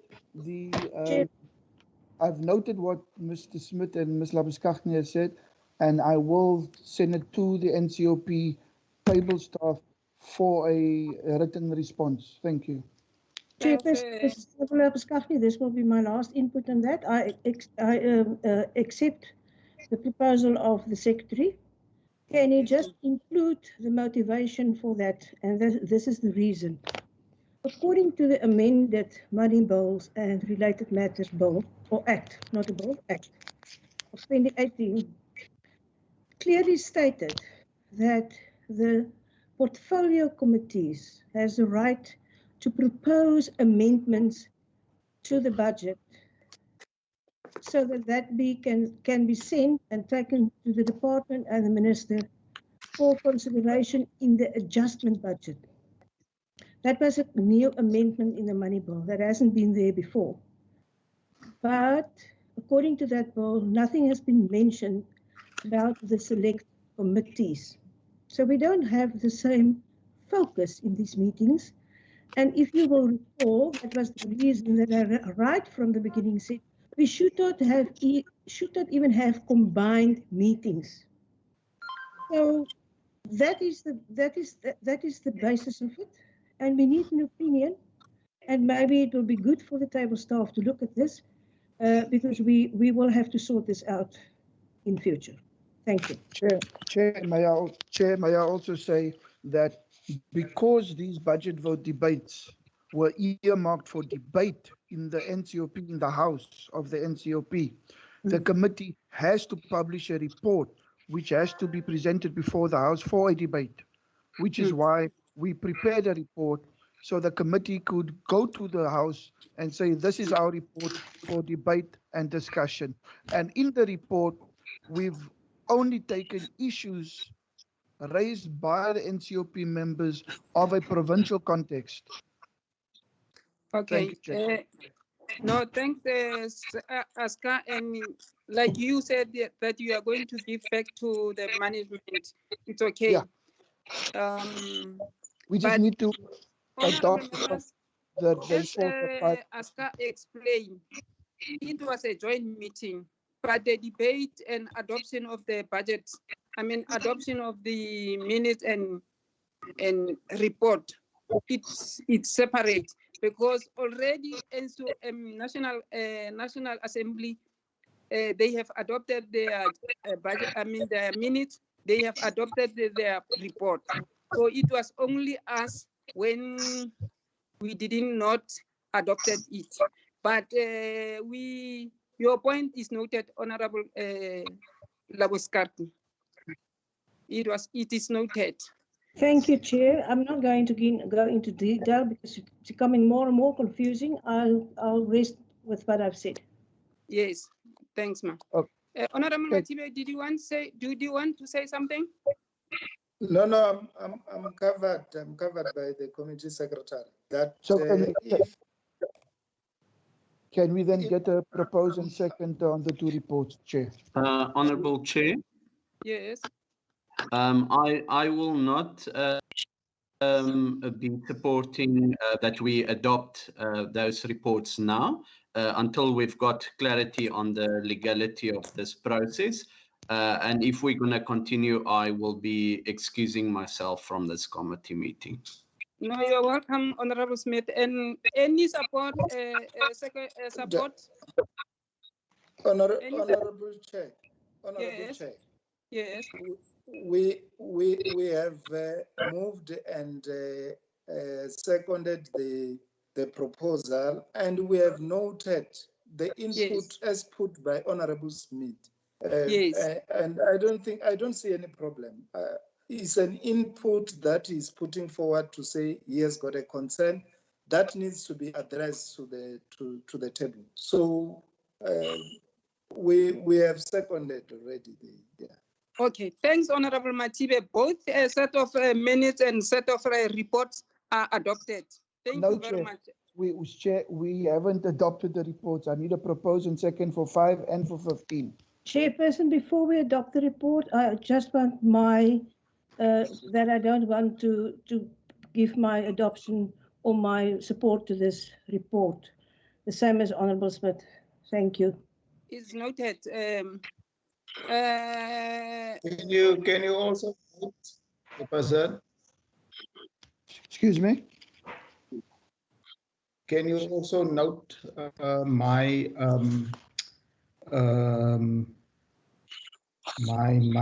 that I'm not adopting and giving now my decision in terms of we can adopt, we agree about that now. No problem. Just also, yes, thanks. Sir. So can I get a proposal second for the report of 5 May, please? Report. I move. Mr. Matibe moves, seconded. Bibi? Yes, I second. 15 May report proposed. Okay. I second, Chairperson. Thank you, Honorable Bibi. The chairperson, did you propose this the 15th of May report? Yes. Yes, Okay. both sets of minutes. But, both and- sets of. Both set of minutes and set of report are adopted. Thank They you, have Chair. been seconded and they have been adopted. Thank you very much, honorable members, for taking your time in Friday afternoon attending the meeting. Thank you very much. See you next time. Okay, Bye. Blavi. Bye. Bye. Bye. Bye. Bye, Arnold.